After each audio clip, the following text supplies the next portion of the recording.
Bonjour à toutes et à tous, j'espère que vous allez bien. Aujourd'hui dans cette vidéo, on va voir pourquoi est-ce que la créa est devenue le levier le plus important aujourd'hui. Pour mettre un peu de contexte, on sait très bien que sur Meta ou TikTok ou les autres social ads, la concurrence est de plus en plus élevée. Ce qu'on voit souvent, c'est des personnes, du coup, des marques qui vont passer leur temps à bidouiller un petit peu les créas, à faire des tests un petit peu au hasard, mais sans vraie stratégie créative. Alors qu'aujourd'hui, en 2025 voire 2026, c'est la base, c'est vraiment hyper important. Donc dans cette vidéo, on va voir une méthode simple, étape par étape, sur comment est-ce qu'on construit une stratégie créative en partant de zéro. Donc commençons. Déjà, comme on peut le voir ici, c'est vrai que la créa est devenue de plus en plus importante au fur et à mesure des années, notamment après la mise à jour iOS 14 qui avait déjà créé pas mal de rebondissements dans l'écosystème d'acquisition, et ensuite là ces derniers temps avec la mise à jour Andromeda. Aujourd'hui, le ciblage, c'est vraiment plus le sujet principal. L'algo de Meta est devenu très puissant, ils ont des puces mais hyper incroyables qui arrivent à trouver les bonnes personnes au bon moment. Ça, c'est la mise à jour Andromeda. Et donc, l'algo sait trouver les clients. Ça, c'est plus un problème. Par contre, ce qu'il ne sait pas faire, c'est capter l'attention de ta cible et parler sa langue. Donc, c'est pour ça qu'aujourd'hui, comme je disais, donc les réseaux Meta, TikTok, c'est saturé de pubs. Et en plus, il y a très peu de pubs qui fonctionnent. Et il y a beaucoup de branding un peu sexy. On essaie de faire du marketing un peu joli. Mais ce n'est pas assez des messages qui vont parler aux clients. Donc, c'est vraiment des personnes qui n'arrivent pas à se projeter dessus. On ne capte pas l'attention des gens. Et du coup, on ne délivre pas et on ne fait pas de conversion. Donc, dans la méthode, en 5 étapes. On va voir comment est-ce qu'on va faire la recherche et l'analyse. Donc ça, c'est vraiment la première étape. Ensuite, la structure de script et les angles, les formats et concepts, l'écriture et la production des créas. Et enfin, comment est-ce qu'on teste et on fait l'analyse et l'itération. Ok, donc la créa, c'est clé. Maintenant, il y a une question, comment on fait? On va commencer avec la première étape qui va être la recherche et l'analyse. Pour ça, il y a 3 façons de faire. Dans ces méthodes, il y a la première, la plus importante et la plus facile, lorsqu'on a déjà une marque, ça va être l'interview client. L'interview client, c'est très simple. Ça consiste à appeler les 3, 5, même 10 si possible meilleurs clients de la marque et de leur poser tout un tas de questions. Donc, comment ils faisaient avant d'acheter le produit, quel était le problème, les solutions qu'ils ont déjà testées, pourquoi il a acheté le nôtre, ce qu'il a plus aimé, voire rassuré, qu'est-ce qu'il a fait hésiter, enfin voilà, toutes ces questions-là, pour faire en sorte d'avoir le plus de data possible sur le message qu'il va falloir utiliser pour convaincre d'autres personnes qui pourraient avoir le même comportement ou les mêmes problèmes que lui. Donc ça, c'est vraiment le plus efficace étant donné qu'on a mot pour mot ce que le client recherchait, avait comme problème et a eu comme solution. Ensuite, on a une deuxième façon de faire qui va être simplement de récolter les avis clients. Pour ça, c'est assez facile, il suffit de se rendre dans la section avis de votre site internet ou aller sur Trustpilot ou aller sur, peu importe, là où il y a des avis en fait. Les bonnes pratiques, ça va être de relever une vingtaine d'avis à la main, voire un petit peu plus si possible, au plus on en aura, au mieux c'est. Et le but c'est vraiment de s'imprégner du ressenti. Le but c'est de prendre aussi que les vrais avis, donc ceux qui ont déjà raconté une expérience. Là j'ai mis un exemple, ça c'est un avis complet, c'est quelque chose qui va nous donner beaucoup de matière, beaucoup d'indices et de data en fait sur ce que les gens aiment, pourquoi ils l'ont acheté, ce que ça a résolu comme problème, etc. Donc une fois qu'on a une vingtaine d'avis voire plus, on va faire un tableau avec des colonnes pour chaque sujet qui est évoqué. Est-ce qu'ils ont mis en avant un problème spécifique qu'ils rencontraient? Est-ce qu'ils ont mis en avant un bénéfice spécifique qu'ils ont aimé? Qu'est-ce qui a déclenché l'achat? Quels sont les résultats? Quelles sont les alternatives qu'ils ont essayées, etc. Ensuite, on regarde dans chaque colonne qu'on a fait dans ce tableau pour voir là où il y a le plus d'avis, en fait, tout simplement. Et donc, il y a aussi une possibilité pour aller vite de faire un extract, par exemple, de une centaine d'avis que vous avez sous vos produits, d'envoyer à ChatGPT pour qu'il l'analyse lui-même. Mais moi, je trouve ça moins fiable et surtout lorsque vous allez rédiger vos scripts, vous n'allez pas savoir si vous parlez exactement le langage de votre cible. Donc c'est pour ça qu'aujourd'hui, je recommande plutôt de le faire à la main avec une vingtaine ou plus d'avis dans ce style-là. Là, je suis allé sur Lilyskin, comme on peut voir. Je suis allé juste sur Trustpilot et j'ai vu ça. Et ça, typiquement, c'est un avis qu'on adore dans le sens où il y a énormément de data dedans. Et enfin, dernière étape, mais c'est pas là où je suis le plus fan, c'est d'aller prendre l'avis de la concurrence et surtout de regarder les avis négatifs en fait de cette concurrence. Si on a un produit similaire, c'est d'aller voir ce qui a déplu à ces personnes, les gens qui disent, par exemple, si je donne un exemple sur un parfum, les gens qui vont dire le parfum il dure 2 heures. Alors que nous, on a un parfum et on peut le vanter et dire qu'il dure 20 heures de suite de diffusion.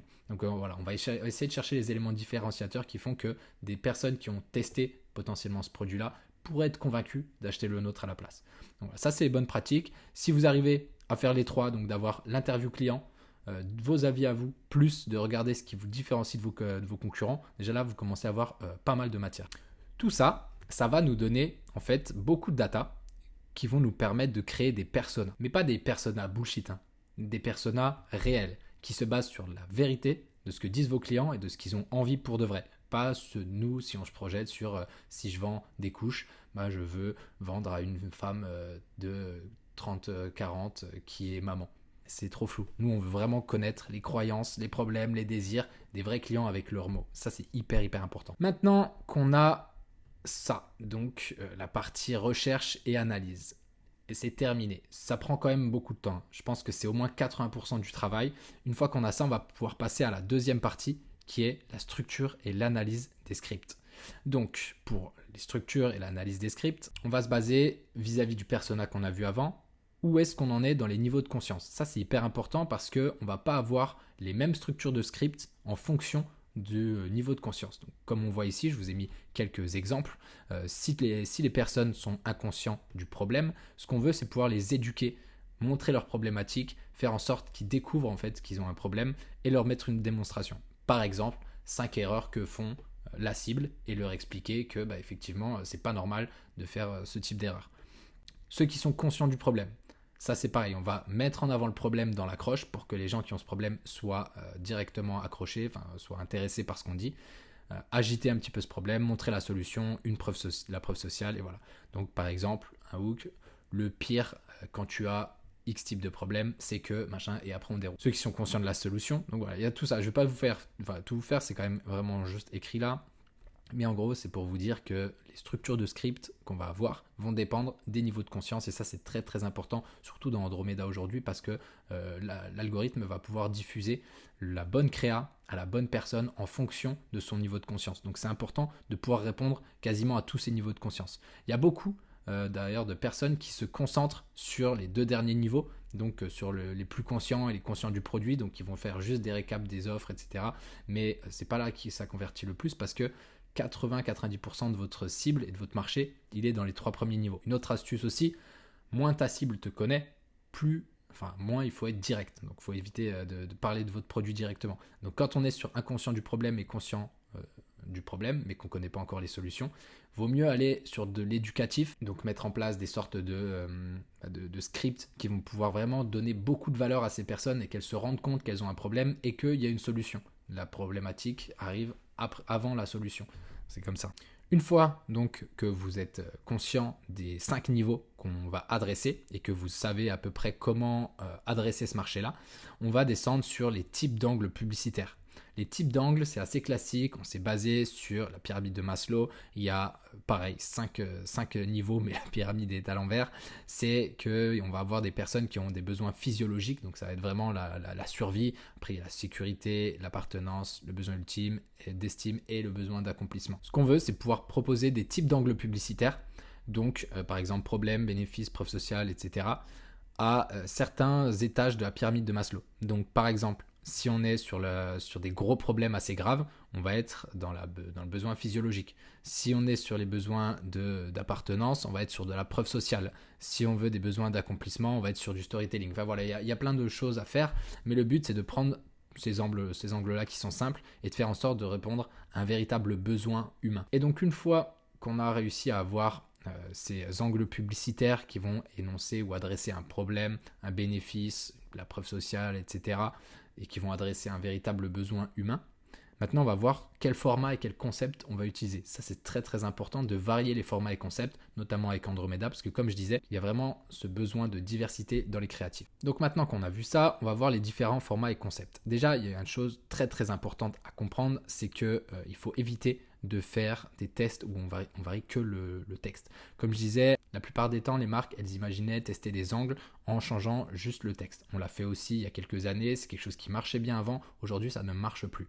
Ce qu'il faut éviter de faire, donc, c'est de diversifier en gardant même image, même arrière-plan, même format, même structure, avec texte différent. C'est pas une variation assez importante pour Meta pour qu'ils considèrent ça comme différent. J'en ai discuté avec notre account exécutif, parce qu'on a vraiment un account exécutif dédié à notre agence Betterfly qui nous permet d'avoir les informations les plus intéressantes possibles. Il m'a dit non, même si tu penses que c'est différent parce que le texte peut adresser une problématique ou un besoin qui va être pas le même, Meta, l'algo, Andromeda, non, il va dire c'est la même chose. Donc je souligne encore, Si toutes tes créas se ressemblent, le système va continuer à les montrer au même type d'utilisateur. Et du coup, ça c'est une grosse erreur parce que si tu ne diversifies pas, tu vas te fatiguer toujours le même type d'audience, tu vas perdre l'opportunité d'atteindre des nouvelles poches d'audience, tu auras moins d'apprentissage et donc moins de winners et ton scaling va ralentir, voire même s'effondrer. Donc comment est-ce qu'on diversifie? C'est très simple. La première étape, ça va être de définir les concepts créatifs. Donc chaque semaine, tu prévois 2 à 3 nouveaux concepts avec un nouveau persona qui va rencontrer un nouveau problème ou un nouveau bénéfice, avec un nouvel angle émotionnel et un nouveau style de démonstration ou de preuve. Déjà avec ça, tu as quand même beaucoup de variations. Parce que tu peux prendre le même persona, mais avec des différents problèmes ou différents bénéfices. Donc vraiment, c'est hyper facile à diversifier. Comme on peut voir ici, par exemple dans tes premiers concepts, tu vas essayer de toucher les parents débordés qui n'ont pas le temps. Dans l'autre, tu vas prendre des parents qui sont sensibles au prix et qui détestent gaspiller de l'argent. Un autre concept rien à voir, tu peux prendre des utilisateurs qui ont déjà essayé des concurrents et qui ont été déçus. Donc il y a plein de manières de faire. Une fois qu'on a ça, on va chercher les formats. Donc il y a les types de vidéos et les types de statiques. C'est bien d'avoir les deux dans un compte. Donc on a les différents types de vidéos, par exemple les UGC. Donc ça va être des vidéos qui vont être faites par des utilisateurs qu'on va rémunérer. On a des mini VSL, donc ça va suivre tout un argumentaire de vente avec des b-rolls, etc. On a des mashups par exemple de témoignages, on va prendre plusieurs témoignages clients et on va les mettre à la suite. FGC, là c'est un témoignage du fondateur qui explique pourquoi, etc. Ça peut même aller un peu en storytelling, des passages télé, enfin bref, il y en a plein. Et les types de statiques. Avant, après, on a des punchlines, donc en gros un titre, 3 raisons de, des faux articles, problèmes mis en avant, bénéfices mis en avant, etc. Il y en a plein. Comme je disais d'ailleurs, il y en a tellement, il faudrait que je fasse une vidéo dédiée, donc n'hésite pas à t'abonner, je vais le faire dans le futur. Mais le plus important quand on fait les créas, c'est de se concentrer surtout sur la vitesse d'exécution. Donc il ne faut pas trop perdre son temps sur des détails inutiles, sur la couleur d'un sous-titre, est-ce que je le mets surligné ou pas. Non, tant que c'est lisible et que c'est clair, on y va. Le but c'est de tester avec un certain volume, sans avoir une qualité trop nulle évidemment, mais pas se concentrer sur des détails. Par exemple, si à la fin on ne sait pas mettre quel CTA, c'est pas grave, le plus important ça va être le hook, parce que de toute façon si tu n'accroches pas les gens, ils n'arriveront pas à la fin de ta vidéo. Donc le plus important ça va être vraiment de se concentrer dans les 5 à 10 premières secondes pour moi, et même les 3 premières évidemment, mais les 5 à 10 c'est là où on va vraiment pouvoir engager les gens ou pas. Donc pour les idées là, pour obtenir des idées sur ce type de format même, tu as plusieurs solutions. Soit tu regardes ce qui a déjà marché sur ton compte et tu reproduis les mêmes, donc tu amplifies ce qui fonctionne. Soit tu analyses les vidéos virales sur TikTok ou Instagram grâce à la bibliothèque publicitaire. Sinon, tu as même des outils comme 4Play qui te permettent de voir plus ou moins ce qui a tourné depuis longtemps, ce qui a marché, etc. Donc voilà, avec ça déjà, tu as de quoi avoir des idées, tu as de quoi avoir des personas plus des formats, donc normalement tu peux faire des trucs déjà très bien. Il y a une question qui revient souvent, c'est combien de créa et à quel rythme? Pour moi, la règle elle est assez simple, ça dépend du budget dans un premier temps, mais surtout le plus possible. Plus tu peux en faire, mieux c'est parce que tu n'auras jamais trop de créa. Le pire, c'est que tu puisses pas en avoir assez pour tester. Donc voilà, fais-en le plus possible et c'est tout. Maintenant qu'on a fini l'étape 3, on va passer à l'étape 4. Donc l'étape 4, ça va être comment écrire et produire des créas. C'est assez simple pour produire une créa, comme je disais, une publicité, c'est un message pour un persona, un message ou une proposition de valeur. Vous devez obligatoirement avoir plusieurs personas. Pourquoi? Parce que ça permet de diversifier les audiences. Si vous vous concentrez sur un seul persona, logiquement vous restreignez en fait le nombre de personnes que vous allez pouvoir atteindre et c'est pas bon. Après, il ne faut pas faire des personas trop élargis non plus. Mais voilà, essayez d'en avoir quand même minimum 2 ou 3 et de pouvoir lancer des publicités sur plusieurs personas en même temps.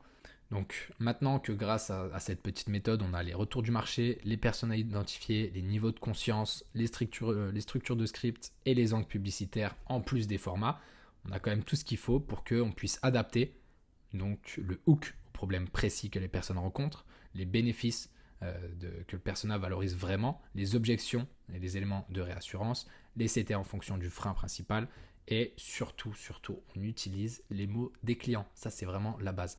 Par exemple, on va prendre l'avis de tout à l'heure de Lily Skin.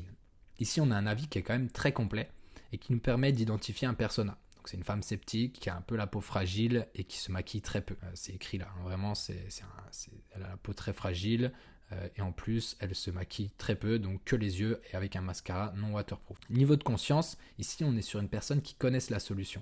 C'est-à-dire qu'elle est au courant qu'elle a un problème. Donc son problème, c'est qu'elle a la peau fragile et elle a peur de se frotter parce que ça lui fait des irritations. Donc ce qu'elle veut, elle, C'est pas savoir si elle a un problème ou pas, c'est savoir quelle est la solution idéale pour elle. Ses objections à l'achat potentiel, c'est qu'elle croyait qu'il fallait un produit. Comme on peut le voir ici, c'était impensable pour moi de pouvoir se démaquiller sans produit.